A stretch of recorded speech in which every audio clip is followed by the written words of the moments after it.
Great. Okay, everyone. So we're here with the third provocation from the MSA Thursdays series this year.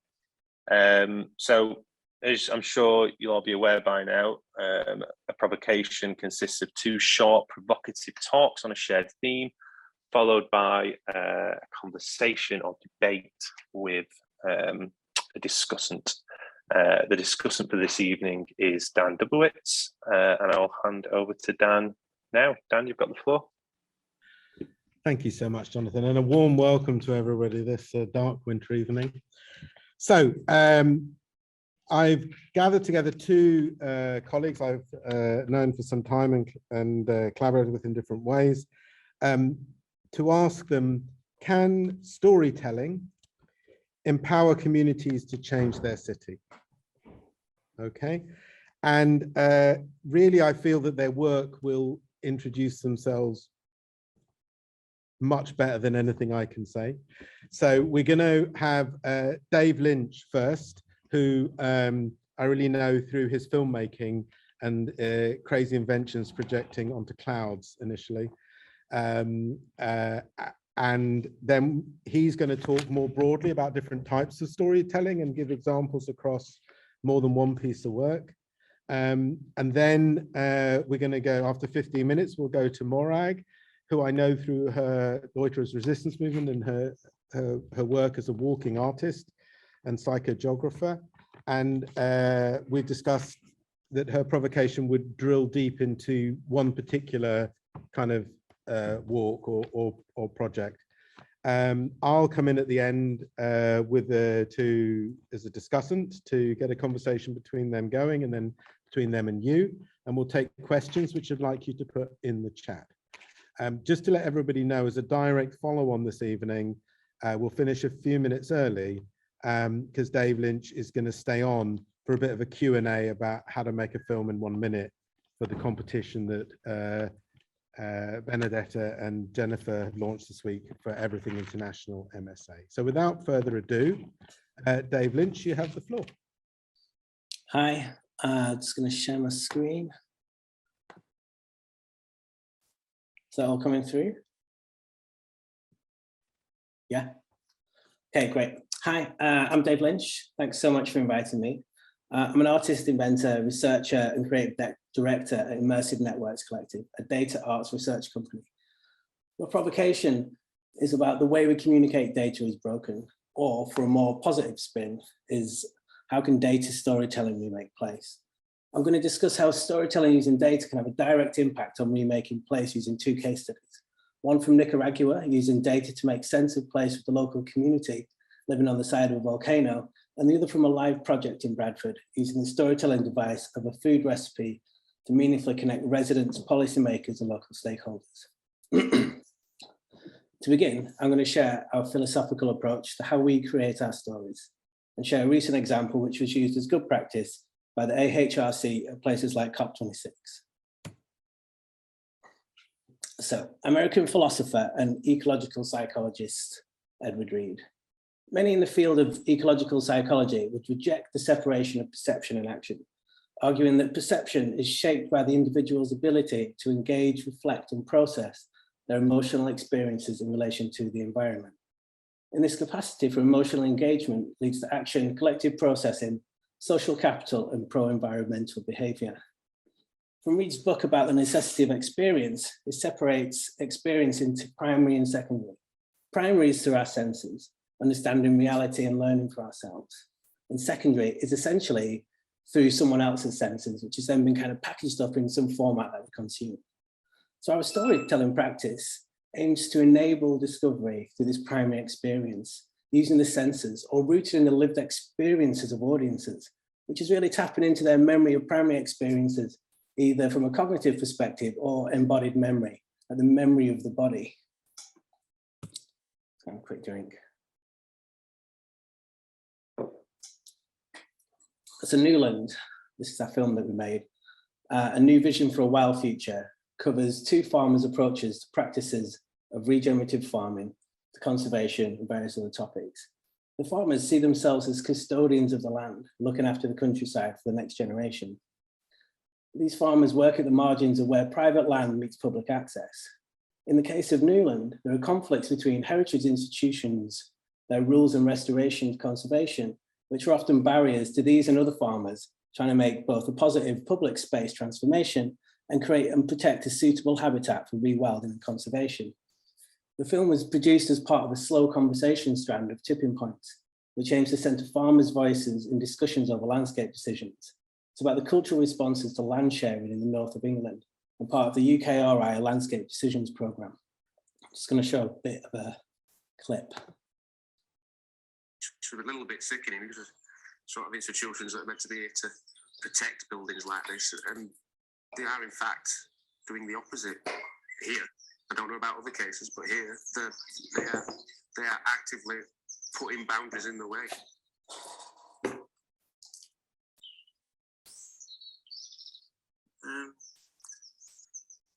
We'd love to pull these trees out, and we have had people come and look at it and have said there's no profit margin in it. Nobody's going to do anything without the profit margin. The cost of doing it and the red tape and legislation around doing it is so prohibitive, it's unreal. The film won Best Climate Emergency Film of the Year by the AHRC. And the farmers have since received contact from these heritage institutions about progress to remove some of the barriers which were in place. Coincidence? Maybe. But the key part of the storytelling in this sense is that it's made for micro audiences.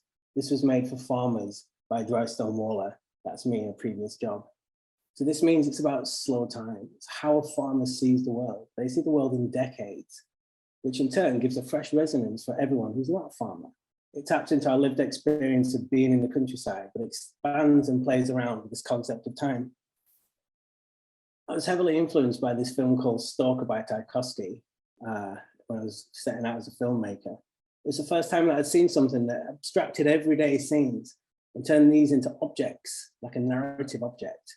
It's one of my favorite moments in the film. It's a little bit sickening, sort of institutions that... One of my favorite moments in the film of Newland is a 4-minute locked off shot of a lake. But by the time we arrive at this shot, we've already heard the story of the lake's creation and the heartache of the everyday struggle with the public. This shot somehow becomes this bittersweet narrative object, revealing this invisible complexity of making public spaces. Next, we're off to Nicaragua, to a community who live in the village of El Panama, situated on the face of a live volcano called Messiah. The project, called UNRESP, which stands for Unseen but Not Unfelt, Resilience to Persistent Volcanic Emissions, is centered in creating a detailed predictive model of the volcanic emissions from the Messiah volcano, with an interdisciplinary team of volcanologists, medical doctors, historians, anthropologists, and an artist. Previously, predictive models from decades of study on Messiah have shown that the volcanic plume moves towards the ocean, affecting the populations and its path. However, the historian and the anthropologist from UNRESP spoke to the local community of El Panama. They discovered that the plume went round like a snake. The lived experiences of the people on the ground were going directly against the data model from decades of research. The team set up monitoring stations around the villages of the volcano, which align with the community's snake story, and subsequently shows that the plume affects the health and well-being of people in hundreds of square kilometers, not just those in the pathway to the sea. This is more concentrated for the communities living on the volcano, like El Panama. The toxic plume is SO2, sulfur dioxide, that kills crops, erodes metal in a period of months, and kills people over time. The local population don't want to move due to national political instability, and they also have ownership of the land, and the only way they have the ownership is by physically being there. Our purpose was to explain the new plume model to the local community so it could act like a toxic weather forecast and introduce an early warning system in the volcanic villages on Messiah. The community have low education, low income, and even a low awareness of how cartography functions, or even really what happens inside the volcano. If you had ever visited the local volcano park, which is famous for being able to see lava inside the crater. In addition, they just turned up for the free food because normally that's what science is good for. So the storytelling. So there was two main steps to this. Step one was to separate out the volcanic plume from smoke produced from cooking or fires, so it was clear how the effects were different. We created the term humo, a portmanteau of volcan and humo, the Spanish for volcano and smoke. Step two was the use of experiential storytelling, drawing from their lived experiences of where they were when they experienced humo. We used the local translator to ask where the residents were on their birthdays, and if they experienced the humo through their senses. The humo is kind of the experience of like getting chilly in your eyes. It's a really horrendous experience. So it's something that you remember. But this process beautifully validated the visualization of the humo as shown on a big TV and projection mapped onto a 3D printed volcano. It's got a little video of this happening.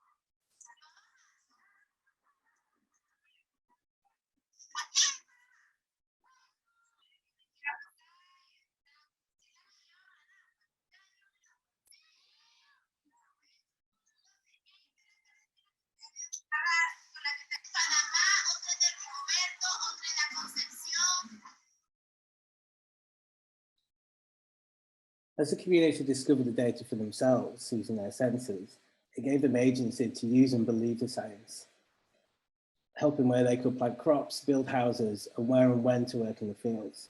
The storytelling took the secondary information of a scientific graph that's in our heads and placed it into our bodies using these primary experiences. Now, there's the similarity between this and the next example is that science or data, or the use of data, is often done to these communities by scientists or experts parachuting in to save something that usually isn't, people don't really want to be saved in the way that's being suggested. And so it's trying to look at a different way of kind of bottom up. The next example is a food-based recipe. We're now back in Bradford in New Yorkshire. We're commissioned by the Turing Institute and the Act Early program to communicate the findings from a research project exploring how data about a place can improve the health outcomes and opportunities for the children that live there. The project's looking at things like the roots of food insecurity, the sources and causes of childhood mental health referrals, the relationships between aspirations and crime, and violence targeted at parents by children. This is all happening in a place called Homewood in Bradford, an area of deprivation in the bottom 10% of the UK. Currently, buses and taxis won't go there as they get stones thrown at them. People often have 2 meals a day supported by food banks. Whilst the data from the research project is meaningful, it's not obvious how it can be applied by the people who live there. We teamed up with a local arts organisation to run a series of community meals. The premise was to ask residents how they wanted to change, what they wanted to change about where they live. And then this was going to be proposed to different stakeholders like the police, health visitors, and the council. We documented these stories using the format of a food-based recipe. But this time, it's a recipe for placemaking. These placemaking recipes are designed in detail, so people who've never even been to Homewood could action the recipe. The detail includes ingredients such as the road name, local representative, the funding pots, the councillor's contact detail, and places and people who might have done it before. The method is a list of how to order the ingredients and the time it takes to complete each section. Then local councillors and stakeholders, policymakers, are invited to another meal and asked to finish off the missing bits from the recipe, such as who to contact in the council, or how long these recipes should take to action, or if in fact they're even feasible at all. The critical bit for both the residents and decision makers is when we ask what data can support the recipe. This can be the Act Early data from the research project, but also petitions, photographs, national statistics. It's all about evidencing the need for change. These are then championed by a local steering group, which is in the process of being set up from the back of these meals. So far, the recipes include nomadic health drop-in centres, road calming measures, a bespoke curriculum for school kids from Homewood, as the Act Early data shows that even the low aspirations of the school teachers are affecting children in the estate. We're learning how storytelling can change the culture of a place from the bottom up and inside out. These above recipes, so this is a live project, so the recipes are being in the process of being presented to decision makers next month at a meal. We're also documenting this process as a model to roll out for other areas for grassroots change. So to wrap, I'm going to return to Edward Reed. He argues that as a society, we are losing to secondhand information in our workplaces, schools, and our homes. Without the opportunity to learn directly, we become less likely to think and feel for ourselves. This results in reduced ownership, authorship, and action in the transformation of public space, and less individual agency for societal issues affecting our relationship change, which we desperately need with nature and the planet. The pandemic showed us that the way we communicate data is broken, and it's far from being the first example of how dangerous misinformation can be. The important thing is that we remake the public realm informed by data. Storytelling is a way to meaningfully communicate data, activate people in place, top down, bottom up, or by creating a bridge between both and making a solution. Thanks very much. That was a bit early. Yeah, you've got an audience in here. Fantastic. Thank you for that, Dave. I'm going to hand straight over and seamlessly to Morag. So if you could stop sharing, and I will share screen here. Continue. We'll probably get something random on my screen, but we'll quickly move to PowerPoint. So we'll just let whatever random comes up come up, and then hit PowerPoint, which is there. Sorry, it's playing silly buggers. Let's just click that. Nope, that's the wrong thing. Come on, stop it there. Yay. Okay, and we'll put that on full screen for you, which is that button there, I believe. And I shall hand over to you now. Lovely. Hi, so hello, yeah, and thanks for having me. So I'm a walking artist, activist and researcher, and this first slide was something I compiled when somebody asked me what water meant in Manchester. I'm going to talk a bit more about that. But first, a step back to let you know my background and the kinds of stories that I'm interested in. So in 2006, I founded the LRM, the Loiterers Resistance Movement. I won't dwell on here about the history of psychogeography and its many valid critiques, but if anyone is interested in that, feel free to email me because I can talk for hours. But instead, I'll show you this diagram that I like. It's a kind of map I drew to try and explain where I'm coming from and how I collect and make stories. And I'm also just going to read you a manifesto we wrote, okay, in 2006 on the back of an envelope. So in the LRM, Loiterers Resistance Movement, is a Manchester-based collective of artists, activists, and wanderers interested in psychogeography, public space, creative mischief, and the hidden stories of our city. We can't agree on what psychogeography means, but we all like plants growing out of the side of buildings, looking at things from new angles, radical history, drinking tea, getting lost, DIY map making, and feeling like a tourist in your hometown. Gentrification, advertising, and blandness make us sad. We believe there's magic in the Mancunian rain. Our city is wonderful and made for more than shopping. The streets belong to everyone, and we want to reclaim them for play and revolutionary fun. On the first Sunday of every month, we go for a wander of some sort, and we also organise occasional festivals, exhibitions, spectacles, and random shenanigans. Please join us. Everyone is welcome. So what do we do on a first Sunday? What have we been doing for the last 16 years? Basically, we walk. We walk together, and we use the theory of the derive. I guess some of you will know more about this than others, but essentially we kind of walk creatively as a way to try and disrupt the everyday experience of the city, to help us have new conversations with each other and with the city. And for me, psychogeography is communal, convivial, open, participatory, and reveals a kind of multiplicity of stories under our feet. And I think walking is a great way to immerse yourself in atmosphere, in place, and also to open yourself to serendipity. You know, we live in a city, you never know who else is there. So we go on walks guided by dice, instinct, themes, games. Occasionally, I also do performance tours if I've collected a lot of something on a particular idea. And sometimes we play more organized games like CCTV, bingo, but the idea is to disorientate and reconfigure. And it's a kind of effective remapping. So the Manchester, we all live in the same place, or we all walk in the same place, but we all experience it differently. And I'm really interested in the bits that are more interesting and more complex than the official kind of tourist narratives or the kind of original modern city. So these are a few places that loiterers have over the years repeatedly found precious to us. And a few years ago, for my PhD research, I walked with about 60 women across Manchester for their experiences of walking. And that place on the left, that little bit of land that some of you might recognise by Shude Hill, came up again and again because it was kind of wild, and people know the flowers, the plants that grow there, and they used it somehow to anchor themselves in a city that's always changing. And the window on the bottom there in the northern quarter, what does it tell us? Well, it's a typical industrial building. As one of the people I worked with told me, there's blood in the red walls, that's why they're red. You know, a really acute sensation of a difficult history built on slavery, built on exploitation, but all kinds of things, but also built on fun and also built on stories. So there's a sign on that building that says it's for music lessons.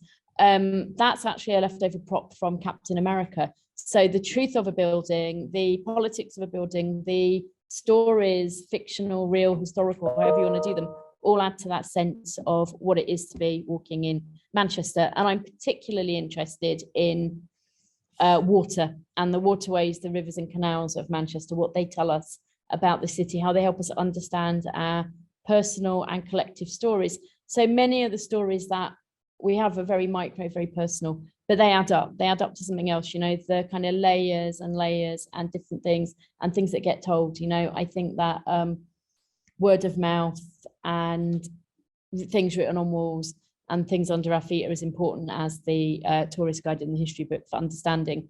And I think that the rivers and canals are a real conduit to those bigger stories that actually joining together everything personal adds up to. And I suppose what I'm really interested in is politics of public space and access, and how we can all kind of enact our right to the city. And these, you know, kind of know forever, the idea of the right to the city is we all can take up space we need, but also that we're involved in shaping the space. It's a cry and a demand. It's not just a passive thing. And I think walking, asking questions, being nosy, being curious is a massive important part of belonging and understanding and being in space. Just a couple of examples of the kind of history that you can see by reading the city and the kinds of spaces. So on the left, there is a place called Pomona. Psychogeographers, it's a bit of a cliche. We find ourselves drawn to a wasteland. Pomona has a history. It's been docks, it's been botanical gardens, been all kinds of things. It's now currently closed off in parts of the public. It's being built on. For a long time, that little archway there was the way you got in through a hole in the fence. And on the right, there's a material dimension of this as well. It is political, it is active, it's not just about stories. So we have to fight to be in space. So on the right there is a stretch of towpath of the River Irwell. Some of you might know the area opposite the People's History Museum. It's actually Salford. The Irwell has this really important role of the relationship between the two cities. But it's being privatized. Basically, there's a new development that will be surprisingly hotel, apartment, offices that closes a 300-year-old towpath. And it's a scrap. It might not look very attractive at the moment. It's been managed to climb, but it matters to people. It's being used at the moment for people on lunch breaks or just having sitting down. It's also a matter of principle against privatization. And I think that paths, everyday spaces to see difference, to understand the city really matter. And if we lose that scrap, we lose everything. We also lose the potential of being able to walk from the centre of Manchester and Salford to Salford Quays to Liverpool, probably not beyond that because you're in the water, but you know, we lose something important and we lose the idea that we can be here. Significantly, it's being particularly closed off for security reasons. The security here is code for homeless people. And we also really strongly campaign for the right for everybody to use space. And actually, no, I don't want to see homeless people on the streets, but that's because they shouldn't be homeless. They should be supported. They should not be there. And actually, we all owe a duty of humanity to be shamed and to be engaged with people that are not finding a place in the way. And just to add again how the cities can be obvious, you know, more recently we see the city, riverside living is a really glamorous, attractive thing. Manchester's come very late to that, actually. We turned our back on the cities, on the rivers, waterways for a very long time. And around about 10 years ago now, I had a project where I asked people to imagine the city as a living organism and how bits related. And it was a very open-ended kind of creative question. If people talked about the canals or they talked about the rivers, sometimes people said they're the heart of the city, they're our lifeblood. But sometimes they said, oh, they're the guts, or they're the bowels, they're full of shit, they're horrible. And we have this real duality about the waterways. And I think that's fascinating. It's not what we have in all kinds of places, but the water itself is fluid. The rivers are in the city, but they're apart from it. They're kind of betwixt and between. And they have this really important role, I think, in the psychic life of Manchester and Salford, not least actually as a barrier. I'm going to mainly talk about Manchester, but you can read it as relating to the other side of the river as well. And I think these two images really sum up on that. I'm really uncomfortable over taking photographs of homeless people, but actually I follow the ideas of David Donegal and others who are like, actually, here's the material remains of people that have been moved on. And I think it's important to acknowledge that. And they're moved on because of those processes of gentrification that ban people from just being poor, basically. Wonderful things about the rivers in Manchester is that they're more than human as well. We can't quite control water, can we? And they offer these little respites of space away from advertising. There's a few billboards. There's also more than human life that's there. It's where we encounter nature. I've been doing some more recent work on the connections between access to green space, blue space, mental health, well-being, all those things you probably already know. But anyway, as well as the nature we can be involved in, something that really fascinates me about city stories and what we collect are the kind of folklore and myths, right? Manchester has relatively few supernatural elements to it compared to somewhere like Edinburgh or York. We're quite a modern city, we're proud of that.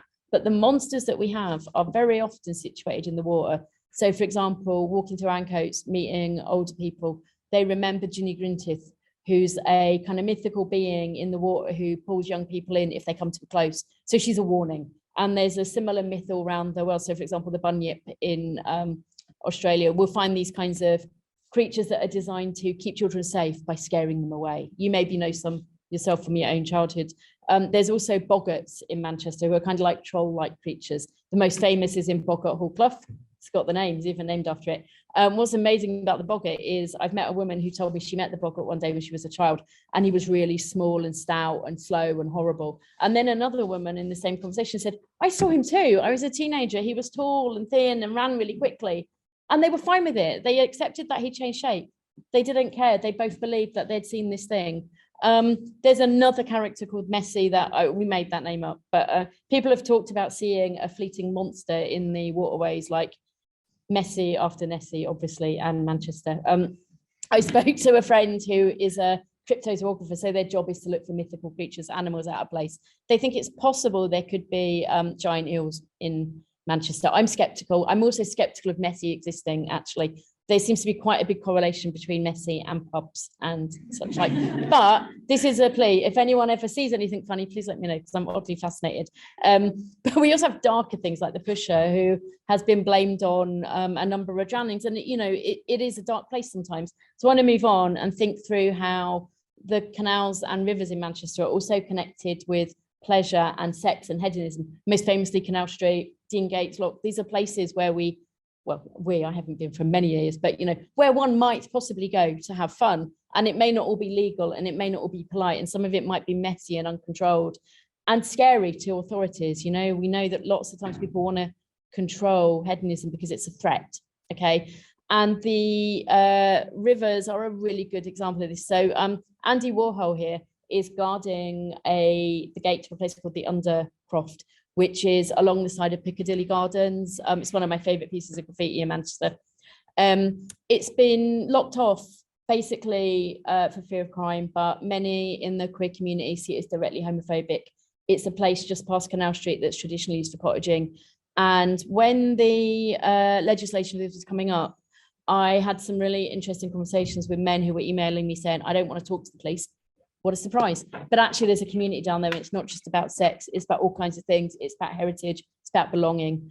So I had a really bizarre conversation with the policeman trying to explain things that, anyway, that Commonwealth Games thing is actually under the Undercroft. You can see these murals that are weird ghosts.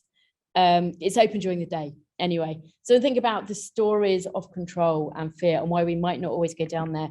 And another story of the river is Manchester's Ophelia, who was a beautiful young girl trapped under ice. There were folk songs, ballads about her.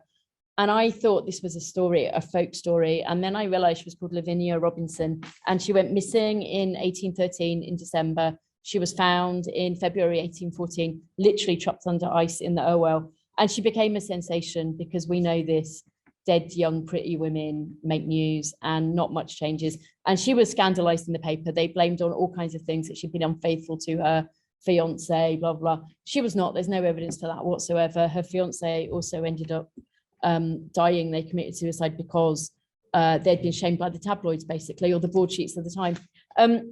Moving on for the last 5 minutes, I think. 3 to 5, yeah. 3 to 5, yeah. Just wanted to mention the Medlocks. I know some of you are walking down there. One of my favourite glimpses of the Medlock is by the side of the Percy Brothers building, which is just a fascinating sight. These pictures are from Geoffrey Ashworth's Lost Rivers in Manchester. And I find that a fascinating book because it makes clear how we've buried, culverted, lost these things that are so integral to our city, but we've been so ashamed we hid most of the rivers. Of course, now it's changing slightly. There are modern myths, modern stories. The developers are using the river to sell apartments, using it as a kind of claim to history to make things. But I just want to add that I think the reason we've had such a complicated story about our waterways is because it's about the flow of capital, and it's about exploitation of people, and it's about, do we admit to the people that die, that suffer, for us to have prosperity? What does that mean? What does it mean when a developer has a lovely story about the canal or the river and doesn't acknowledge the people that died building it, the people that suffered for the things that were there and that carry on suffering? You know, in some ways, not a lot has changed. So I just want to finish by saying an important thing about the city story, Manchester as a whole, everywhere, waterways, is who's not there. So when we think about the rivers and the waterways, who isn't walking there? So who isn't walking there at night? I'll be honest, I wouldn't walk down there on my own at night. I'd go with a bunch of friends. It's amazing, but I'd still hesitate. And I know, I feel an attachment. I feel that. There's other issues, you know, I'm also a disabled person. There's bits of the river that I can't get down. And imagine if the big story we told about a city was everything is for everyone. And that when you were building something, designing something, you used access as a baseline. So there weren't parts of the city that were out of reach for people just because they can't do hills or slopes or cobbles or whatever. And of course, these histories are racialized as well. There's issues around gender, many other elements of people that aren't there. But I think importantly with the water, it's about history, and it's about working class history. And it's remembering that suffering and being honest and enjoying the wildness, celebrating the bits that are untamable, unknowing. This band, I just want to show you this boat. It's called Emmeline Pankhurst. And when I saw it, there was a really raucous hen party on it. And I just found that so fascinating. So my final slide, my favorite lost river is the Tib. And I've traced it a few times. This on the left here is a map of the Tib drawn by the LRM and an artist called Caroline Turner, where we were kind of visualizing the stories. I never map my walks. This is the one exception because I really wanted to capture something about what that hidden river said to the city, what we might learn about the controls of it. It's another tribute of the Medlock, by the way, like the shooters or shitters, depending on how clean the water was at any given time. It also tells us about how things are nice and people promenade later on, they don't. So to remind you that maps sometimes lie. So in the middle is the River Tib. I saw this on Google Maps last week. The Irwell suddenly becomes the Tib if you look on Google Maps and you try and find out where Salford Council are now based. That I found a really fascinating. We were there to fight for the Irwell, and we realized that the Irwell literally was unnamed by Google Maps as we went there. So just to finish, to say, my work is really very much all about doing and being in space rather than theory. And should you ever want to come for a walk or have any stories to share, you'll be more than welcome. And I found this picture say on my phone. I have no memory of taking it, which is really odd because I'm normally bang on. But anyway, it says on it, is the river really beautiful or is it just the gradient of the land? Which I think is amazing. And I wish I could remember where it was. Anyway, thank you.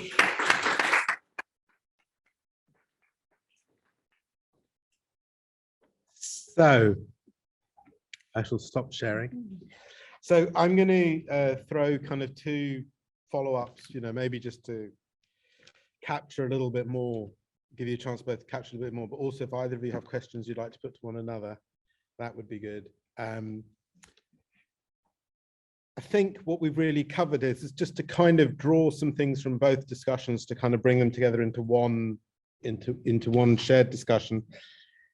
What we've been hearing is, can storytelling empower communities to change their city or change their place? And clearly both of you are looking at all sorts of ways in which it can and it does.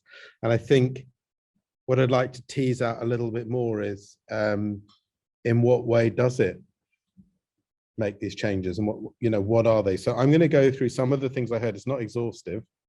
I heard a lot from both conversations about underheard or unheard voices. So we've got marginalized people, but also ordinary people whose voices aren't heard. So in your case, you talked about a scientific kind of, the scientists thought this, and when you actually asked people around the volcano, they thought something else altogether, and their voices hadn't been heard in the scientific view of what should be done. And we all hear in regeneration projects that the architects and the design professionals and the developers have come up with something, and then all of your stories are, well, on the ground, it's a very different kind of, this is what we'd like to happen here. So what storytelling is offering is a really inclusive approach, and it's offering different stories to be told. And I think that's the key thing, another dimension to the stories or other stories. But also it was spoken more in yours right at the end, was that place also has a voice. So that drawing is about a river that's missing. And we have Charlie Curtis with us in the audience today. And she's talked to students quite a bit about, what does the place want for this? What changes is it asking for? So it's also one of the voices or personalities, and that comes through the psychogeography really strongly, but I also see it present in your work, Dave. But the other things on my list were that it activates people. We talked about including marginalized places and people, but it also takes other marginalized voices like wildness. So habitats and other species are also something that become more present through this approach. And there were other things just about the importance of discovery, the importance of making connections between people and place, and people through place, humor, you presence darkness. And I think something that covers it all is it connects remaking places to identity. So if you're going to transform a place, you're also going to transform its identity. And by working, my sense from both these discussions was that by working with stories, you are by very nature working with identity and the transformation of identity at the coalface with people's stories, because that's what changes identity. But I think I'd just like both of you to say, if you had to say one thing, how do stories remake cities? Most importantly, it is, Dave. I think, yeah, I mean, really good things, I think. But I think one of the important things about stories is the listening. It's like if people don't listen to what the stories are there, or kind of discover the ones that are there, however people come across them, then there's nothing to kind of point people in a direction, really. And the one thing that we found through listening, I guess, on all of the projects is that people never feel like they're listened to. All of those communities were so disenfranchised by anyone going there to help them that they just turned up for their food on kind of both occasions. And so and as soon as they listen to, like that one in Homewood, the pilot that we're running, they've already set up this community kind of action group just based on the first few meals themselves, because they feel listened to in a way that's not happening. And it's the other side of the storytelling, really. So it's not about listening. And you, Morag? Yeah, it's funny you talk about change, because I think I'm in the cusp of massively changing what the whole LRM project's about, really. Because I think it is about anchoring and finding an identity and connection in a place that is always changing and always in flux. And obviously we have not stopped any of the regeneration. It's got worse. The inequalities have got worse. But what it does do, I think, is give people connections with each other and with place, and to find those alternatives. Because I think it's about, for me, there's no one Manchester, there never will be, there should never be. It's about those multiplicities, if I could say the word right. So yeah, it's about listening, learning, and finding your place, and knowing that you can influence your place, if only on that very small level, but it matters, because at the moment, it can be really hard to get that sense. It's an anchor. I think I'm just seeing how many questions are flying in on the chat, and there's likely to be some in the room. So what I'm going to do is move reasonably quickly from discussant mode to questions. So I'll probably take one question from the room or two, and then move to Carlin, who can start looking at the questions that are flying in on the chat. But would you two like to ask anything of each other just now, or reflect on anything in hearing each other's? You've not met each other till this. So. Hi. Hi. I'd like to go first, actually, because I'm just really interested in film as method, because yeah, really interested if you could just speak a bit more about the special qualities of film.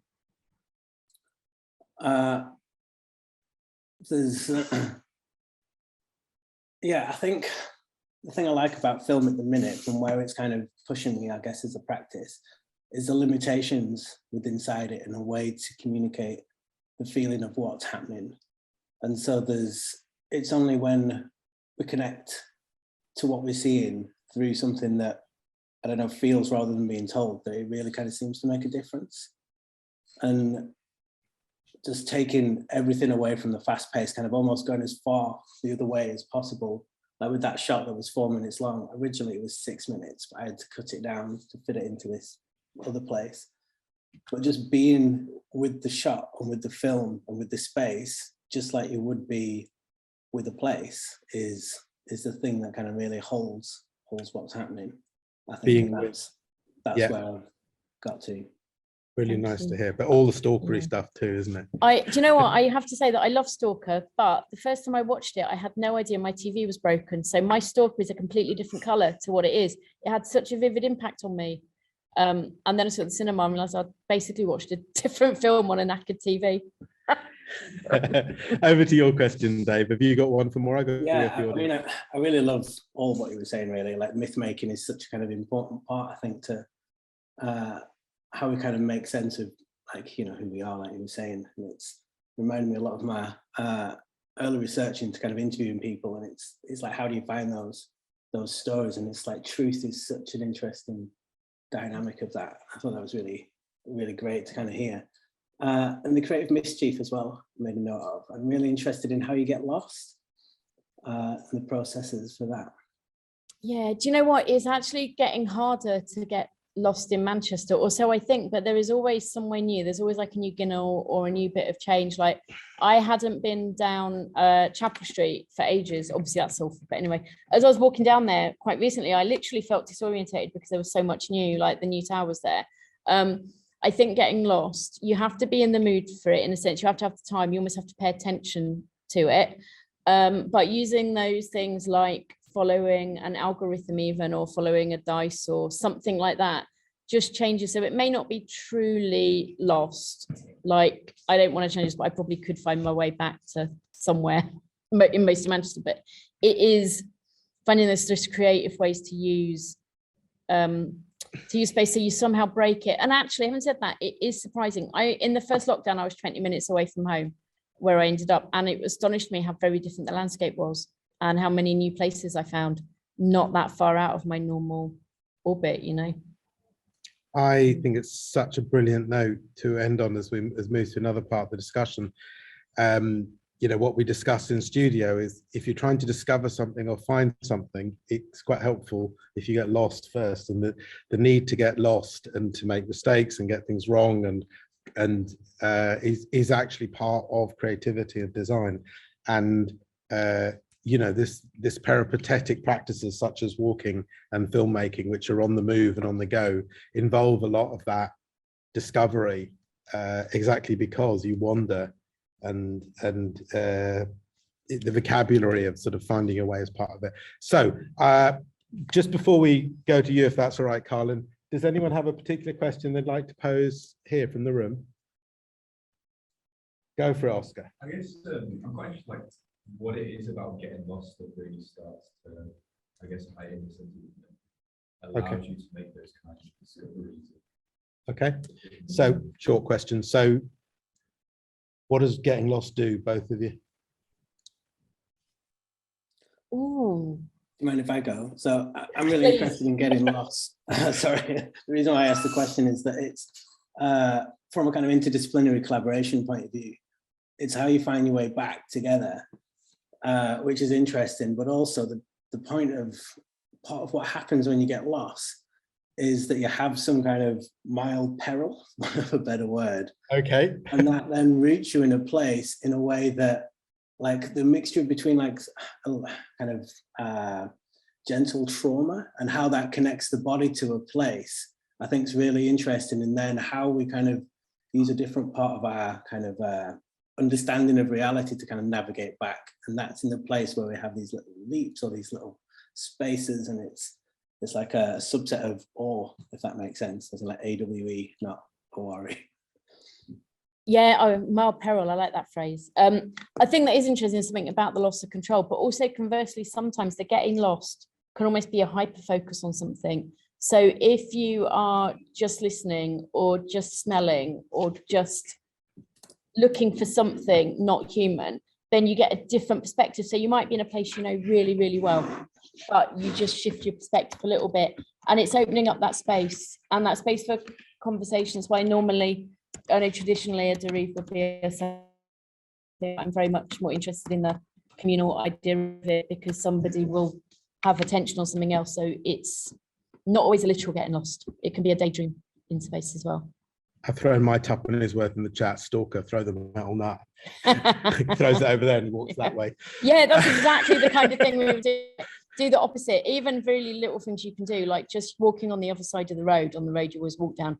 It might be subtle, but it's somehow different. All right, I can take one more question. Colleagues or students? No one's bursting. Okay, over to you, Carlin. Sure, thank you very much. So first thing first, really amazing presentations. I really loved listening to both of you. And I had other questions first, but now when you kind of talked to each other about it, I got the idea that getting lost before finding the answer or finding yourself is ubiquitous in every creative process and is extremely important. So I was just curious, how should we get lost as students who usually have deadlines that are really stressed about finishing stuff really quickly? How can we break free of this and engage in getting lost? Just to help these two out, there's the amazing line in Monty Python's Life of Brian, how shall we F off? You know, it's kind of, my lord, you know, there's a kind of, I don't know if you can explain to people how to get lost, but go for it. Okay, it's a cliche, right? But no one, even when you're massively overwhelmed and busy, right? Having a break does help, whatever you're doing. And going for a walk, just getting out in the air is helpful. So go a direction you've never been, you know, and I think most of us, if we do have small areas that we use a lot, they'll be not very far away. You'll find somewhere different, or, you know, get on a random bus for 10 minutes or something. You don't need to take a lot out of your day, but for just an hour to kind of refresh and reset and challenge a little bit, maybe. And it's surprising how often that does help. You get a voice in your head or an image or something. And I can't promise a massive epiphany, but sometimes even just a break from the screen can help you see something different, maybe.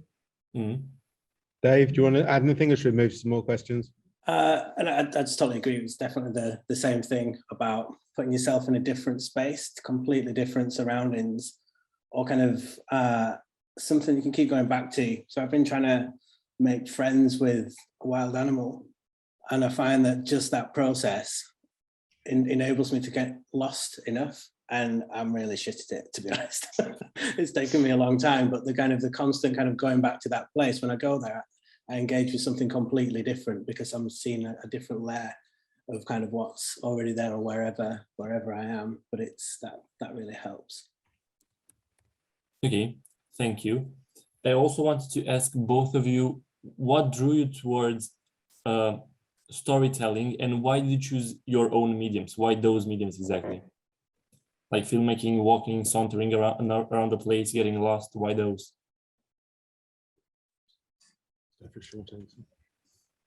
I don't know. I feel like they share, the stories reveal themselves in some ways from that collaborative process. But for me, the main story is always this public space. How do we make the streets belong to everyone, whether it is at a story level or a material level, and ideally both at the same time, I think. Dave? I'm really interested in the way that image affects society and behavior. And so I started off by doing projections out of all sorts of vehicles onto different kind of surfaces. And so it's about the image making and where the lens sits in relation to that. And so the thing I think that interests me is the kind of world building that you can do, or the voice creation, or the idea of editing in those kind of spaces, or kind of creating spaces where people can kind of discover things.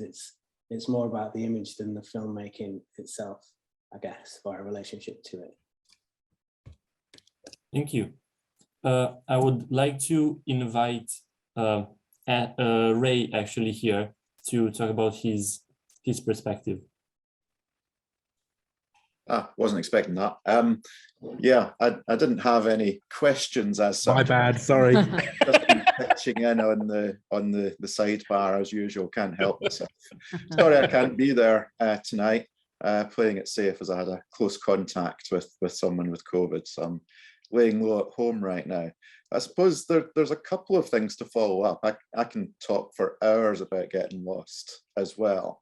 And, you know, part of my PhD thesis was a series of drawings about getting lost in Tokyo that, you know, really frames a lot of my engagements with this.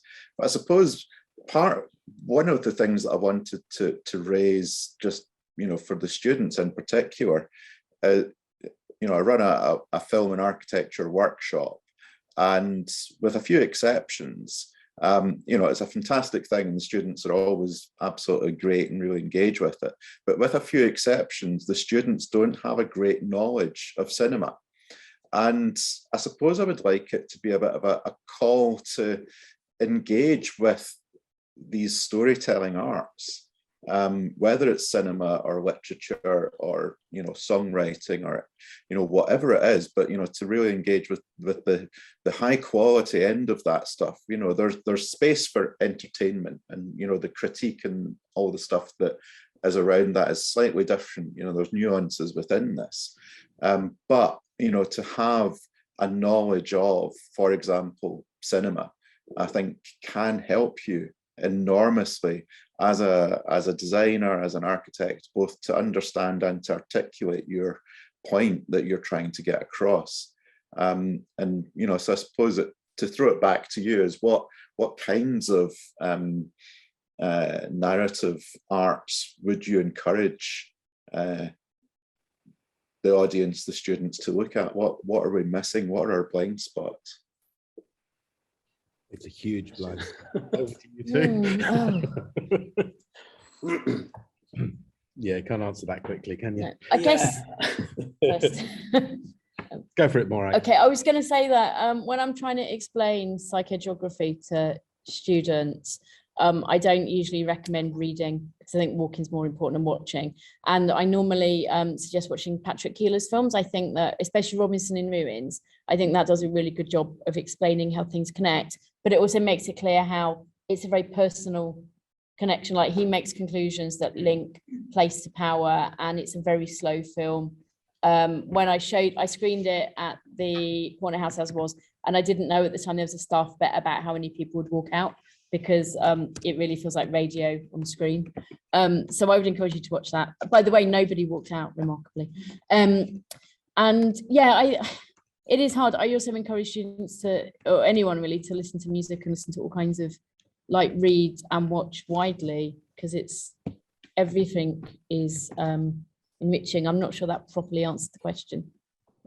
No, good. Keeler, just a straightforward recommendation. Go and watch those films.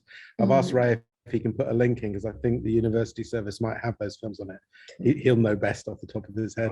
Off you go, Dave. Yeah, there's definitely a list of films I can kind of send through. Russian Ark definitely sits with me as a kind of, it's a film in a single shot that lasts 1.5 hours and you don't even know, you kind of actually get lost inside it. But the one thing about the kind of the story arcs, as a kind of response to that, there's one of these volcanology conferences I was at, they were using the hero's journey. So this was the keynote talk. They used the hero's journey as a way to kind of write an academic proposal for a grant, but putting the hero instead of the scientist being the actual sort of science. And so using the hero's journey and all of the different people in there, like the dispatcher, the donor, it's kind of like, think how you take Star Wars and kind of reconfigure it into a grant with all of the characters in there. And it's a really compelling way to kind of think about how something that we all know, we can communicate really easily, and especially between disciplines. And so we don't get stuck in these silos to kind of communicate this intent. And I think in terms of the arcs, it's something that we already know. It's all part of who we are, that lived experience. And so it's tapping into some of those stories and understanding them is a really key part, I think, in really getting through to all of the different groups of people who need to make proper change happen. I've just thought story arc wise, I forgot that the thing that I talk about a lot is ask me what we should conceptualize that walk through the cities. I go back to Doreen Massey as a writer rather than anything else, but the idea that space is always in flux, always movable. It's about trajectories and connections between people, but it's also about power. So it changes. So actually we do have some ability to change the future. Like that story is not preordained. So I personally would be really loath to suggest a story arc for a walk because I don't want to know where it ends, and we can change where it ends if we want.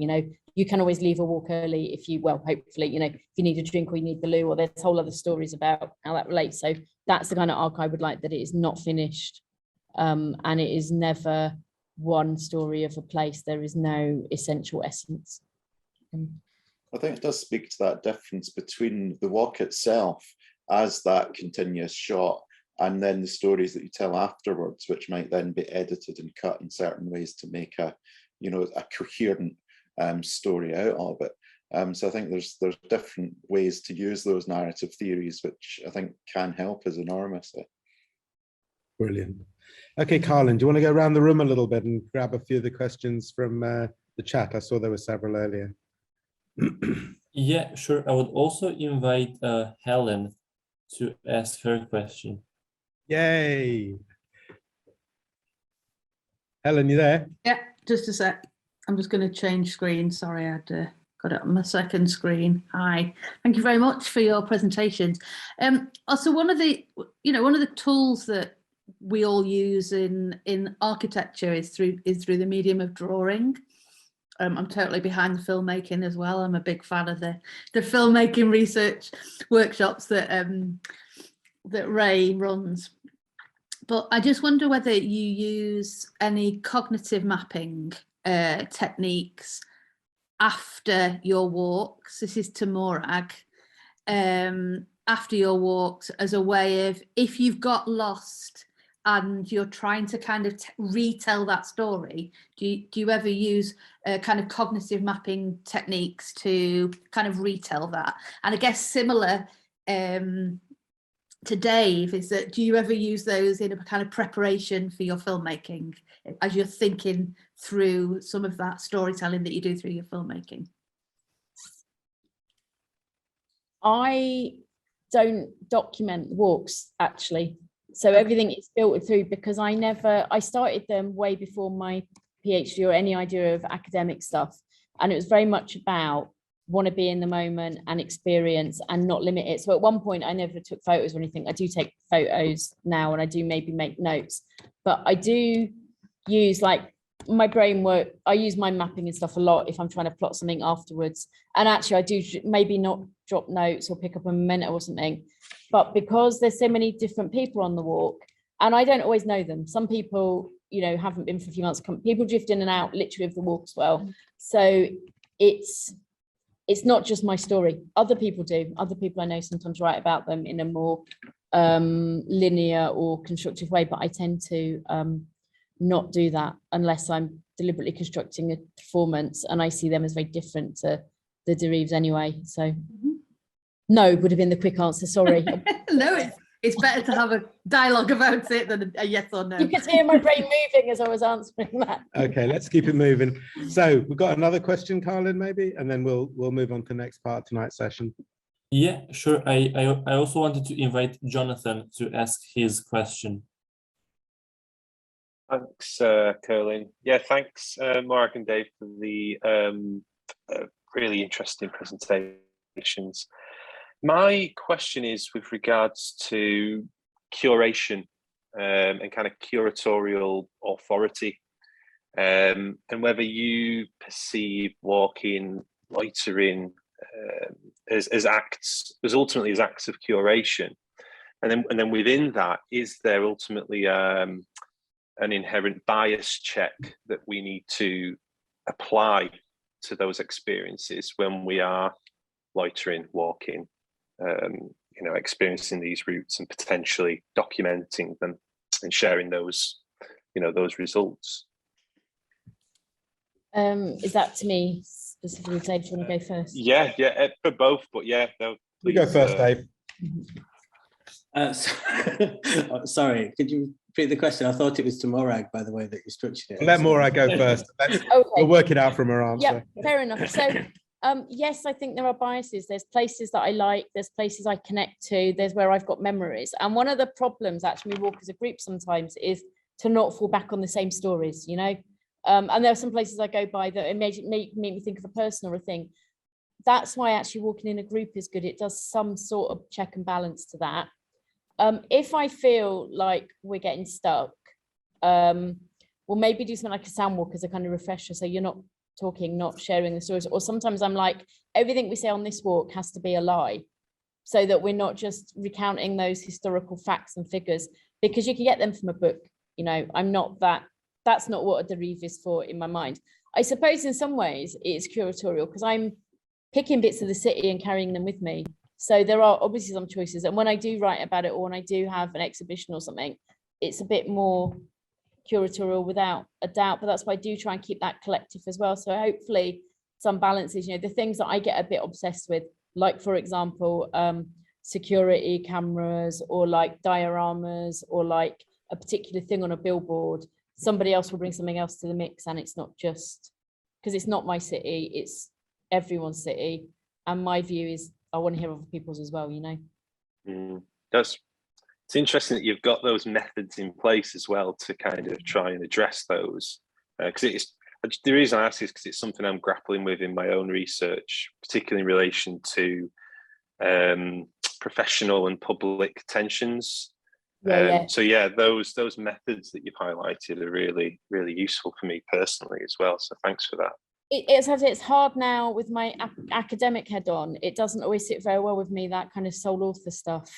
But actually it is me writing something. So it is my take on this thing. And there are tensions, and I don't want to make it sound easy, and it doesn't always work, and I don't always, sometimes I wish I'd made those notes. Sometimes I wish I'd checked who was coming, but the only thing I know about who comes on, it's open to anyone. Very few people ever come once. They come back, it might be 6 months later, it might be the next month. Periods when somebody comes every month for a while, and then they go away to move house, or they've had a kid or something. So it is like a very disparate and diverse community that really feels connected, if that makes sense. So I put those up on the screen just so that if anyone wants to screen grab it later when they watch the video, they've got, but we could also type in a link in a minute to the website in here. It's at THELRM on Twitter, so I'll add that in a minute. It's a terrible website. I just need to apologise for everyone with the Jonathan, that's the answer. It's come along to a walk and find out. So I'm going to wrap it up.